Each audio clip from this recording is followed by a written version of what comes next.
రేపు రాముని సీతగారు దత్తత తీసుకోబోతున్నారమ్మా.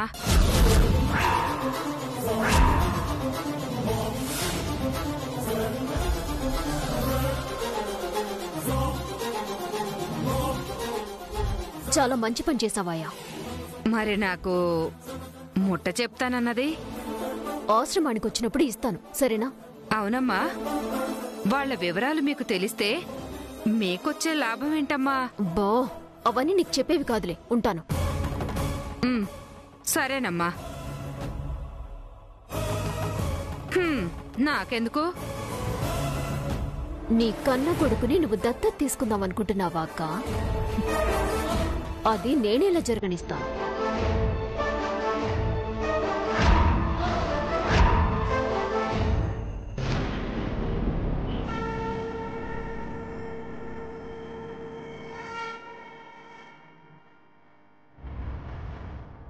అక్క, నీకేం కాదు పైడమ్మా. అక్క, నువ్వేమి భయపడకు పైడమ్మా. పైడమ్మా, నీకేం కాదు పైడమ్మా. నీకేం కాదు పైడమ్మా. పైడమ్మా, పైడమ్మా, పైడమ్మా.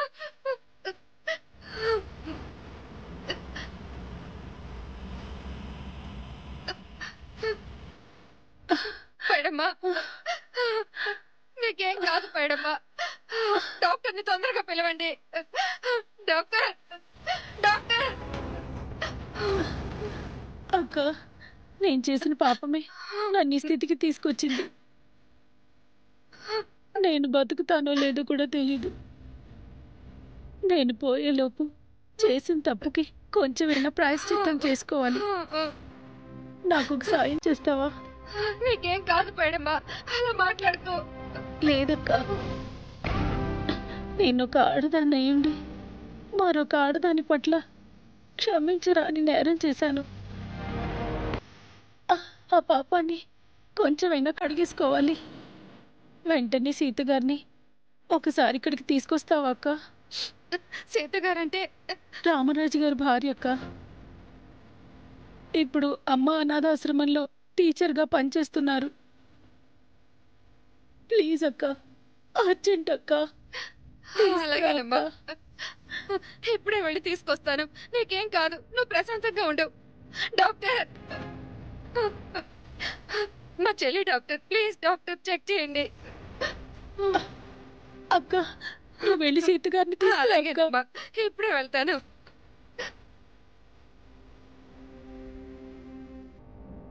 నర్స్, బ్లడ్ బాగా తగ్గుతోంది. గ్రూప్ చెక్ చేసి వెంటనే ఆ బ్లడ్ తెప్పించండి. వెంటనే ఆపరేషన్ చేయాలి. ఏర్పాట్లు చేయండి. నువ్వు ఆ ఇంజెక్షన్ ఇవ్వు.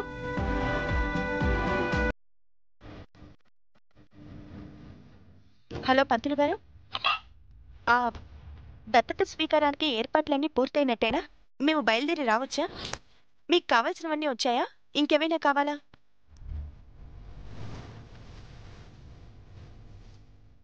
అన్నీ వచ్చేసాయా? సరే అయితే. అమ్మా సీత, దేనికో హడావిడి చేస్తున్నావు, ఏంటమ్మా సంగతి? అయ్యో, కంగారులో చెప్పడం మర్చిపోయాను బామ్మ. మీరిద్దరు కూడా రెడీ అవ్వండి, మనం గుడికి వెళ్ళాలి. ఏంటమ్మా, ఏదైనా పూజుందా? తల్లొచ్చి తనని ఎప్పుడు తీసుకెళ్తుందా అని రాము తెగ తపన పడిపోతున్నాడు తాతయ్య. వాడి కోసం నిన్న వచ్చింది నిజమైన తల్లిదండ్రులు కాదని తెలిసేసరికి గుండెల్లో దిగులు పెట్టేసుకున్నాడు. కన్నవాళ్లు రారేమోనని ఆందోళన పడిపోయి, అమ్మగా మీరుండగలరా మిస్ అని నన్ను అడిగాడు. ఆలోచిస్తే వాడి ప్రపోజల్ నాకు కరెక్ట్గానే అనిపించింది. ఒక విధంగా నా మనసులో కూడా ఆ ఆలోచనే ఉంది. అందుకే రాముని ఈరోజు గుళ్ళో దత్తత తీసుకోవాలనుకుంటున్నాను తాతయ్య.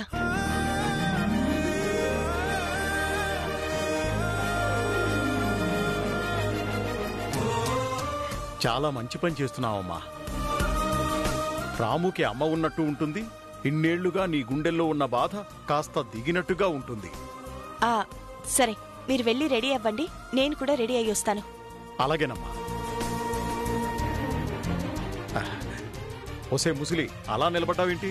వెంటనే మన మనవన్ని ఇంటికి తెచ్చుకోవాలి. త్వరగా తెమలవే.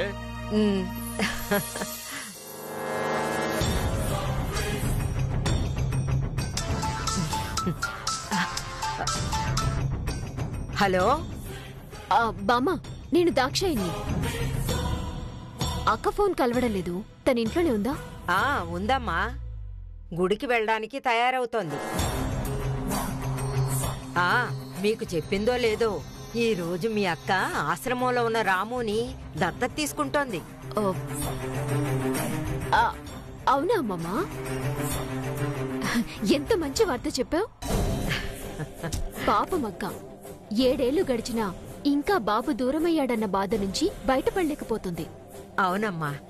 ఏ విధంగానైనా అక్క మనసుకి కొంచెం ఊరట కలుగుతుంది. అవునమ్మా. సీతకు ఫోన్ ఇమ్మంటావా?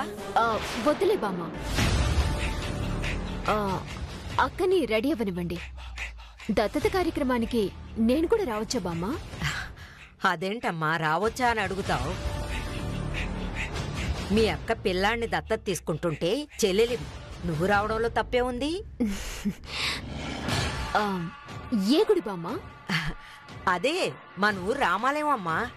సరే సరే, అలాగేనమ్మా. త్వరగా తెమలవే. వస్తున్నానండి.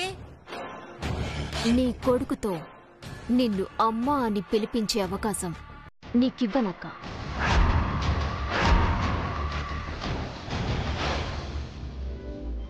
అరే రాము, సీత టీచర్ని కమ్మలా మారుతున్నందుకు చాలా హ్యాపీగా ఉందిరా రాము. నాకు అంతే ఉందిరా గణేష్. సీత టీచర్ చాలా మంచిది. మా అసలైన అమ్మ వచ్చేంత వరకు నన్ను బాగా చూసుకుంటుంది. తాతయ్య ఏమో కథలు చెప్తాడు, బామ్మేమో నాకు ఇష్టమైనవి చేసి పెడుతుంది.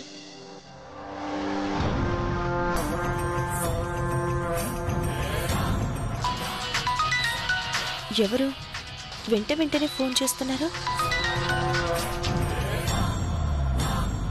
హలో హలో, సీత గారేనా మాట్లాడేది? అవును, మీరెవరు?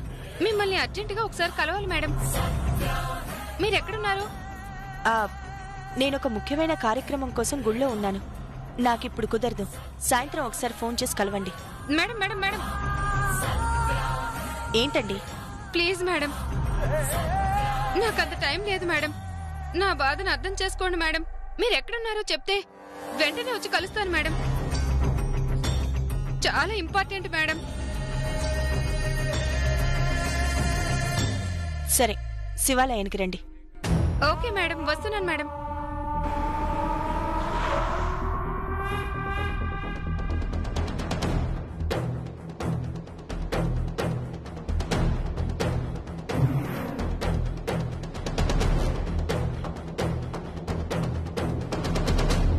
అక్క, దాక్షాయిని, ఏంటి సర్ప్రైజ్? మేమిక్కడున్నామని నీకెలా తెలుసు? నువ్వు రామ్ని దత్తత తీసుకోబోతున్నావన్న శుభవార్త బామ్మ ఫోన్లో చెప్పింది.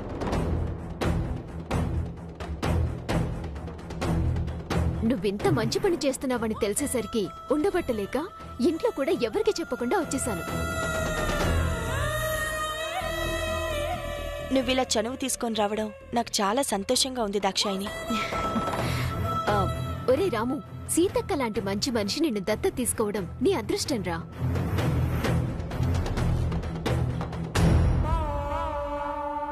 అమ్మా సీత గారు, మీరు బాబు వచ్చి కూర్చుంటే కార్యక్రమం మొదలు పెడదాం. రా రాము. రా.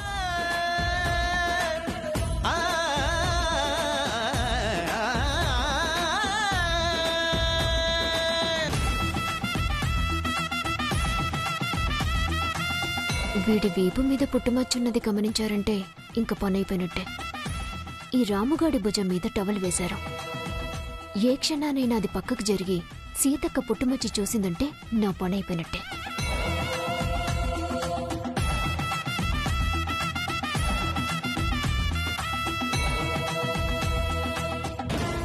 ఓం గణానాన్త్వా గణపతిం హవామహే కవిం కవీనాముపమశ్రవస్తమం జ్యేష్ఠరాజం బ్రహ్మణాం బ్రహ్మణస్పద ఆనశృణ్వన్నోతిభిః సీదసాదనం స్వాహా.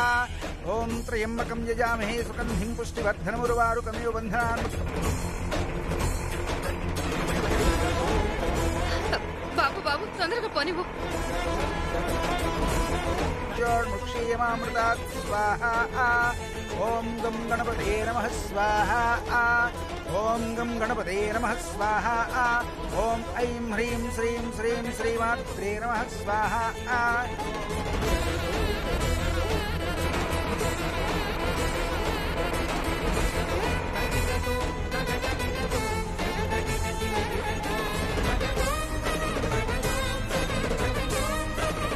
ఓం చాముండికాయై అంబాయై శ్రీకంఠాయై పార్వత్యై పరమేశ్వర్యై మహారాజ్ఞై స్వాహ ఓం మహాదేవాయ సదారాధ్యాయ సదాశివాయ స్వాహ తొందరగా పోనీ బాబు.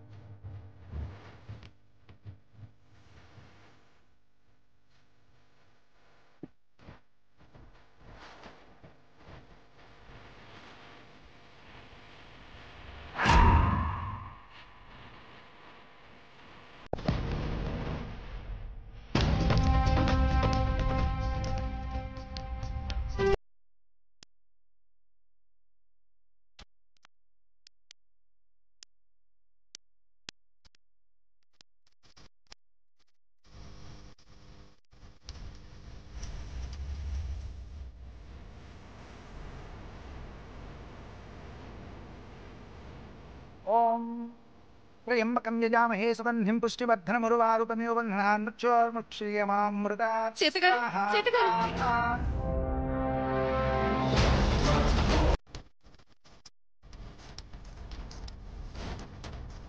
నేనేనండి మీకు ఫోన్ చేసింది.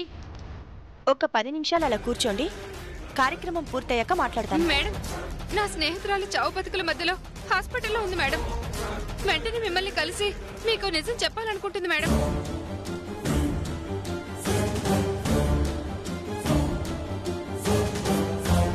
ఎవరు మీ స్నేహితురాలు?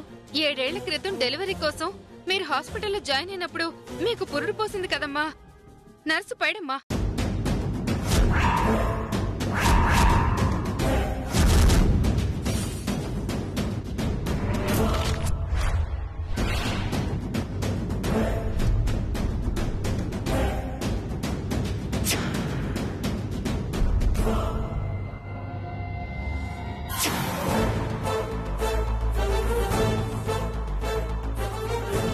నర్సు పైడమ్మకి నాతో పనేంటి? ఏమోనమ్మా, ఏదో మీ పట్ల పాపం చేశానని మీ ముందు తప్పుని కడిగేసుకోకపోతే చచ్చి నరకానికి పోతానని ఏదేదో మాట్లాడుతుందమ్మా.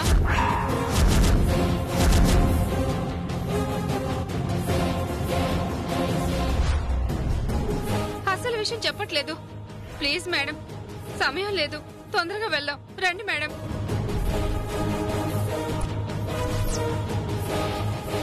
వెంటనే వచ్చేద్దరు గాని మేడం, ప్లీజ్ మేడం. రండి మేడం. సిద్ధాంతి గారు, నేను వెళ్ళి వెంటనే వచ్చేస్తాను. ముహూర్తం దాటిపోతుందేమోనమ్మా.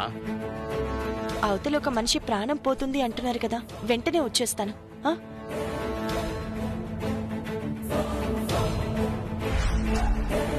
పదండి. పదండి మేడం.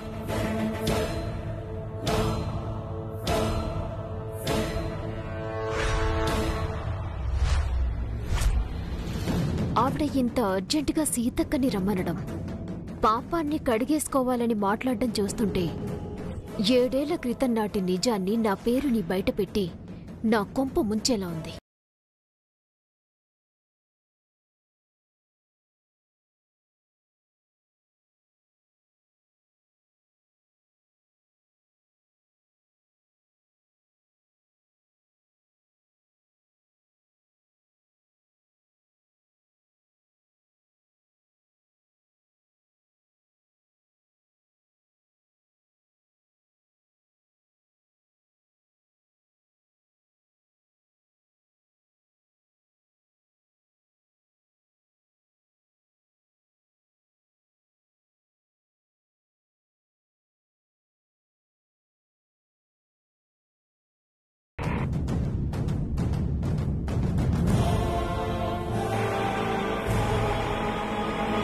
ఇంకొంచెం ఫాస్ట్గా వెళ్ళు.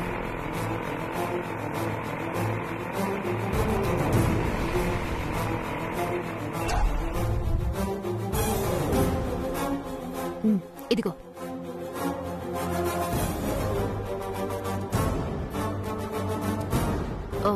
ఎక్స్క్యూజ్ మీ, ఇక్కడ యాక్సిడెంట్ అయిన పైడం ఎక్కడుంది? ఐసీయూలో ఉంది మేడం. ఓ, థ్యాంక్ యూ.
పైడమ్మా,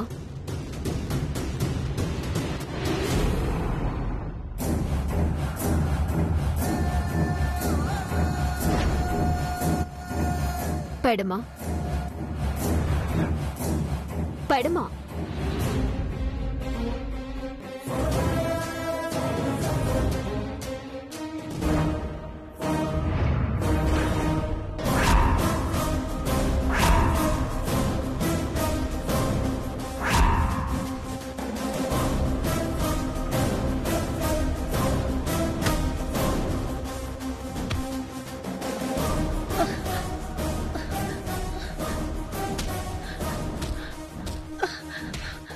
అమ్మా, మీరొచ్చారేంటమ్మా? నన్ను చూసి ఎందుకంత టెన్షన్ పడుతున్నావు పైడమ్మా? చాలా రోజులైంది, ఒకసారి నిన్ను కలుద్దామని నీకోసం వెళ్ళాను. నీకు యాక్సిడెంట్ అయ్యి ఇక్కడ అడ్మిట్ అయ్యావని తెలిసింది. ఒకప్పుడు నాకు నువ్వు గొప్ప సహాయం చేశావు, అందుకని పలకరించి వెళ్దామని వచ్చాను.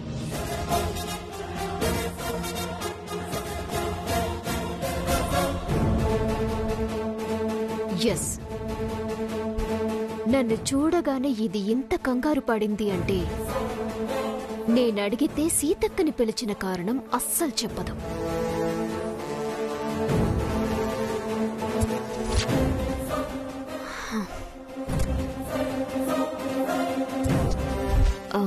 పైడమ్మా, నా వల్లే నీకిలా అయ్యిందేమో అనిపిస్తోంది. ఏమంటున్నారు మేడం? అవును పైడమ్మా, 7 ఏళ్ల క్రితం ఆవేశంలో కళ్ళు మూసుకుని పోయి ఒక తల్లిని బిడ్డని దూరం చేసి నేను చాలా పెద్ద పాపం చేశాను. ఆ పాపంలో నిన్ను కూడా భాగస్వామిని చేశాను. దాని పర్యవసానంగానే దేవుడు నీకీ శిక్ష వేసినట్టున్నాడు. రేపు మాపో నాకు కూడా ఇంతకన్నా పెద్ద శిక్ష వేస్తాడు. చేసిన తప్పుని తలుచుకుంటే గత కొన్ని రోజులుగా నాలో నేనే మనస్తాపం చెందుతున్నాను. పశ్చాత్తాపం గుండెని బద్దలు చేస్తుంటే కొంచెమైనా పాపం కడిగేసుకునే అవకాశం కోసం నేను ఎదురు చూస్తున్నాను పైడమ్మా. నేనలా చేసి ఉండకూడదు. నీ సహాయం అస్సలు తీసుకుని ఉండకూడదు. మనుషులమయ్యుండి మనల్ని చూసి మృగాలు కూడా అసహించుకునే పని చేశాం. పైడమ్మ, నన్ను క్షమించు. భగవంతుడు మన ఇద్దరి బుద్ధిలో ఒకేసారి మార్పు తెచ్చినట్టున్నాడు మేడం. నువ్వే ఉద్దేశంతో ఆ మాట అంటున్నావో నాకు అర్థం కావడం లేదు పైడమ్మా. మేడం, మీలాగే నేను కూడా పశ్చాత్తాపడుతున్నాను మేడం. అందుకనే బాబు బ్రతికున్నాడన్న నిజం సీతగారికి చెప్పి కొంచెమైనా తప్పుకి నిష్కృతి చేసుకుందామని.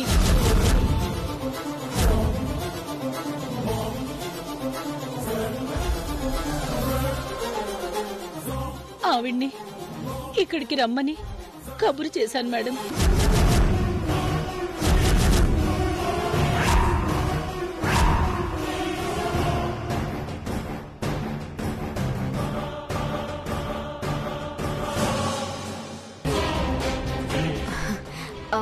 మంచి పని చేసావు పైడమ్మా. నేను కూడా ఇక్కడే ఉంటాను, నువ్వు రెస్ట్ తీసుకో. నాకు తెలిసే నువ్వు ఇలాంటి బెదవ పని ఏదో చేస్తావని. అందుకే నీ మాట పడిపోవడానికి, నీకు స్పృహ తప్పడానికి ఇంజెక్షన్ తెచ్చాను.